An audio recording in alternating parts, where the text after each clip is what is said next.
नमस्कार साथियों, स्वागत आपका आपके अपने YouTube चैनल उड़ानी क्लासेज पर। साथियों, पिछले क्लास में हमने पढ़ा था भू आकृतिक प्रदेश का पार्ट फर्स्ट। इस क्लास में हम पढ़ेंगे भू आकृतिक प्रदेश का पार्ट टू।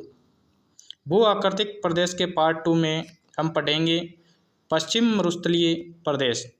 पश्चिमी मरुस्थलीय प्रदेश में जो कि सीनोजोइक एरा, क्वाटर्निक कल्प और प्लीस्टोनिक युग में जिसका उद्भव हुआ था।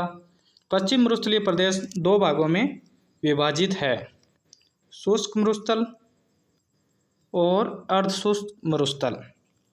यहाँ पर हम पढ़ेंगे शुष्क मरुस्थल, अर्धशुष्क मरुस्थल। शुष्क मरुस्थल के भी दो भाग हैं, एक तो बालुका स्तूप युक्त प्रदेश और एक है बालुका स्तूप मुक्त प्रदेश। बालुका स्तूप युक्त प्रदेश 58.50% भाग पर है, बालुका स्तूप मुक्त प्रदेश 41.50% भाग पर है। अब हम देखेंगे बालुका स्तूप युक्त प्रदेश कौन सा होता है। बालू रेत से निर्मित लहरदार स्थलाकृति होती है, उसे बालुका स्तूप युक्त प्रदेश के रूप में जाना जाता है। और इन बालुका स्तूप युक्त प्रदेश के जो मध्य में भाग होता है, मध्य मार्ग होता है, जिसको हम कारवा कहते हैं, जो ऊँटों के आने जाने का रास्ता होता है, उसको हम कारवा कहते हैं। बालुका स्तूप युक्त प्रदेश में पहले पढ़ेंगे हम अनुदैर्ध्य, पवनानुवर्ती या रेखीय बालुका स्तूप।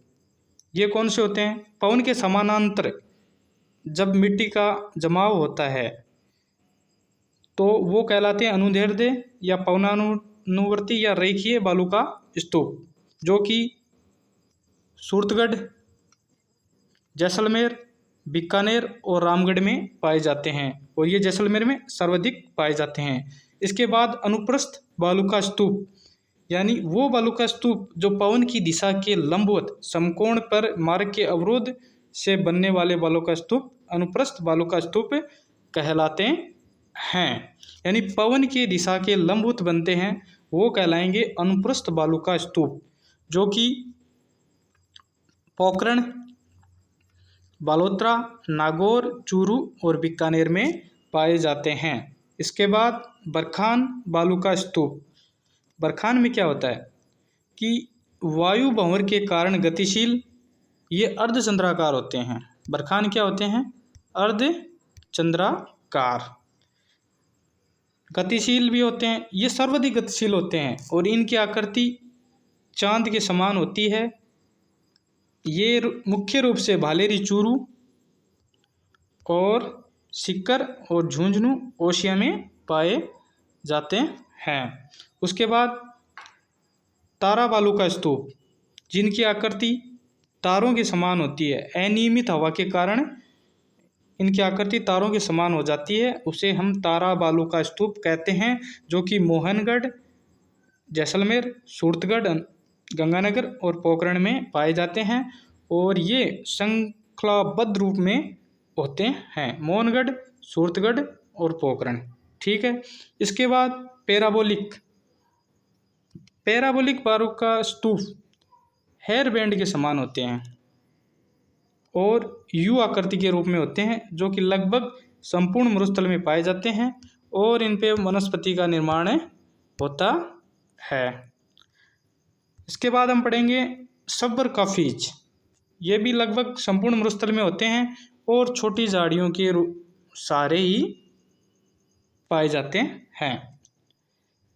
सब्बर काफीज के बाद सीप क्या होता है? बरखान निर्माण के दौरान पवन की दिशा चेंज होने के कारण एक भुजा आगे की ओर बढ़ जाती है। यानी जो बरखान होती है ना, बरखान ऐसी होती है तो इसमें एक भुजा थोड़ी आगे की साइड में निकल जाती है, तो ये कह जाएगा सीप बालुका स्तूप कहलाएगा।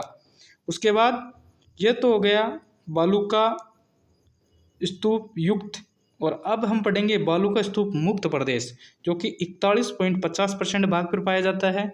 परतदार अवसादी चट्टानों के रूप में इनका विस्तार जैसलमेर, बाड़मेर, जोधपुर में पाया जाता है। इसमें हम पढ़ेंगे लाठी सीरीज। सर्वप्रथम क्या पढ़ेंगे? लाठी सीरीज, जो कि पोखरण से मोहनगढ़ तक 64 किलोमीटर की लंबाई में एक भूगर्भीय जल पट्टी है।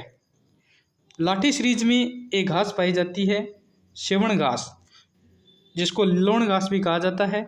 ये काफ़ी प्रोटीन युक्त घास होती है और यहाँ पर सर्वाधिक गोडावण पाए जाते हैं। इसके बाद चांदन नलकूप, जिसको थार का घड़ा भी कहा जाता है। आकलवुड फॉसिल पार्क, जैसलमेर के राष्ट्रीय मृग उद्यान में आकल गांव में ये एक जीवाश्म पार्क है, जहां पर जुरासिक काल की वनस्पति मिली है। वो हो गया आकलवुड फॉसिल पार्क हो गया, चांदन नलकूप हो गया, सेवण घास होगी। अब कुलधरा गांव जैसलमेर, यहाँ पर व्हेल मछली व डायनासोर के अवशेष मिले हैं। राजस्थान के प्रथम कैक्टस गार्डन कहाँ है? कुलधरा गांव जैसलमेर। अब हम पढ़ेंगे पलाया झील। पलाया झील कौन सी झील होती है?